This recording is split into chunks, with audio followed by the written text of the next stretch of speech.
Hi guys, I'm John from LOP Printing Shop and LOP Printing Supply. Kami po ay nagsusupply ng printing materials nationwide. Yun po, no? Today po, ngayon po, turo ko sa inyo paano mag-setup ng frame. Yan kasi pag may bumibili sa amin ng frame na may mesh, may kasama kasi yung T-bar saka screw eye. May kasama ganito. Yan, screw. Yan ang kasama pag bibili kayo ng frame na may mesh. Amen. Ito, reclaim na lang to. Kasi nyo, may mga mancha-mancha.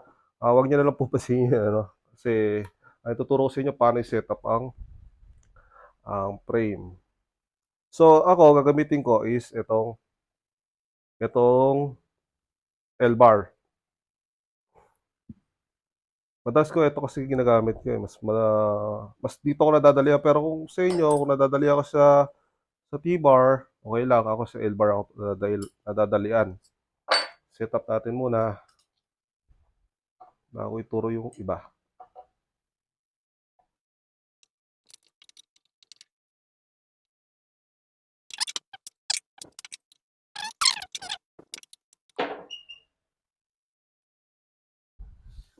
So, ayan. Ito ano. Ah, ang pagse-setup ng frame, ah, gamit ang tatlong ah, itong dalawang ah, re-registro natin. Itong screw or screw eye, o ito ilalagay nyo, okay lang. Itong L-bar or T-bar, depende sa inyo kung ano gusto nyo. Ako kasi ito na kasi nakabuta sa frame. So, ngayon pag po kayo mag-setup ng frame, lagi nyo pong tatandaan na importante itong dalawang screw na to. Dalawang screw na to, dalawang butas dito, pinaka-importante. Sa lahat ng frame na, kung kayo magdi-DIY, kung gusto nyo kayo lang gumagawa ng frame, mas maganda kung lahat ng frame nyo is isa yung butas. Isa yung butas, isa yung location, isa yung lahat ng frame nyo dito lang. Saka dito, yung L-bar nyo nakagitna lang. Yan. So, mapapansin nyo, ba't ko sinabi yon? Kasi lahat ng nagpiprint, naging problema is yung nagkakaroon ng gap sa sa print. Pag po marami yung kulay ng tatatakay nyo, sampod, ah, hindi naman sampo, sabihin natin apat yung kulay. Then, for example, yung mga ganito, maraming kulay, wala siyang gap sa print.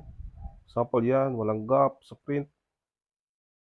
Kasi nag-0-0 yung registro. Dahil yon dito. Dito yan. Siyempre, ito rin, kailangan diretso yan. Hindi yan pwedeng nakatabing ganon. O yan, nakaganon, nakatabing ganon. Dapat diretso yan. Pag ito na yung diretso nyo, dapat ito rin. Sa lahat ng frame nyo, kung apat yung kulay, tatlo, dalawa, kailangan ito parehas doon sa pangalawa nyong frame. Katulad ng frame na to. Yan. Katulad po ng frame na to.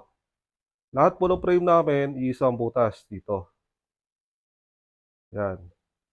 Kasi mas maganda kung isa lang yung pagbabanggaan niya sa angle bar dito. Kasi nyo, dito sa part na to, upod na. Kasi pag nire-release namin, lahat ng screw dyan lang tatama. Kaya nagsisiro-siro yung print. Yan po, pinaka-importante yan sa pag-register ng ating frame. Sa lahat po nagsisil screen, ito yung sagot sa mga may gap yung print. Na-experience ko yan nung dati, nung ako'y bagito pa sa pagpi-print, hindi ko na-experience ko 'yan kahit na ginawa ko, naglagay lang akong gatla rito, tanda, then bumutas na ako rito sa screw, 'di ko namamalayan hindi pala sila pantay-pantay. Pantay nga sila rito pero ang pinagtatamaan minsan kung dito ang tama sa unang kulay, sa pangalawa dito, siyempre ang angle bar, itong angle bar nito sa manufactured, 'di naman 'to diretso sa manufacture. Yun lang po sa pagse-setup po ng frame pinakaimportante itong dalawang screw na 'to. 'Pag ito na gitna niyo na, okey na yan. Pero ito pinakaimportante 'to, 'pag nagse-setup kayo ng frame. Yun lang muna. Thank you po.